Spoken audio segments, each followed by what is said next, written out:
Number 4. Bodhidharma and his single shoe. According to the greatest Buddhist tradition, the figure known as Bodhidharma was a great Indian sage who may have been the first to bring Buddhism to China. In the Zen Buddhist tradition, Bodhidharma often plays the role of the wise and wily Zen master, challenging his students with cryptic riddles that, if understood, lead to the path of enlightenment. One day, a Chinese diplomat named Song Yun was crossing the Pamir Mountains between China and India when he passed the now elderly Bodhidharma. Walking in the opposite direction, Song Yun asked where the master was going, and Bodhidharma replied that he was finally going home to India. Then Song Yun noticed that Bodhidharma was only wearing one shoe, so he asked why. Bodhidharma suggested that Song Yun asked the monks when he arrived in Shaolin.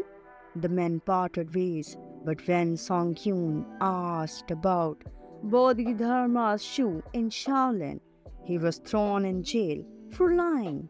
Song Yun could not have seen Bodhidharma because the master had died several years earlier. To prove it, the monks opened the Bodhidharma's tomb, but all they found was a single shoe. Not even death could contain the wisdom of Bodhidharma, who is often depicted barefoot and carrying a single shoe on a stick. Number 5. Odin's Sacrifice. In Norse mythology, Odin is chief among the gods of Valhalla, a creator god whose wisdom and wizardry were unmatched. But Odin had to pay a terrible price to achieve his powerful and exotic knowledge.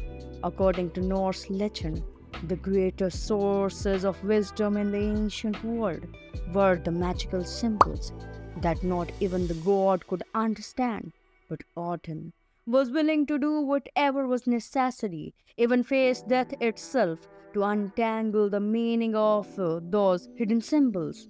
According to the epic Viking poem Havamal, Odin subjected himself to a violent form of self-sacrifice. Odin hung himself from the great tree, pierced his side with a spear, and forbade any of other gods from coming to his aid. For 9 days, Odin hung from the tree, staring down into the watery depths of the well, until finally, on the 9th day, the forms of the magical words were revealed to him in the language and imagery of the Havamal. Part of Odin died in that 9-day ordeal, and he was reborn or resurrected as a far more powerful being with newfound knowledge and ability. Number 6. Cattlecall Resurrection in Mesopotamia. Cattlecall. In ancient Mesopotamia, the greatest of all the gods was Cattlecall, the feathered serpent, worshipped across the countries of Mayan, Toltec, and Aztec civilizations.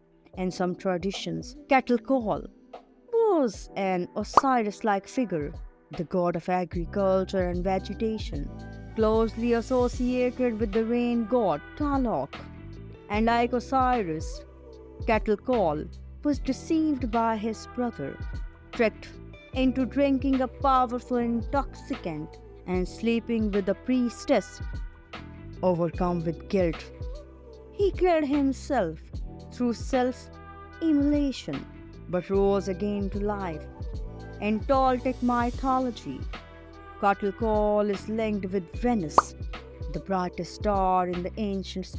Cattlecall became the god of death and rebirth. As creator god, Cattlecall also descended to the underworld to collect the bones necessary to make the first human being.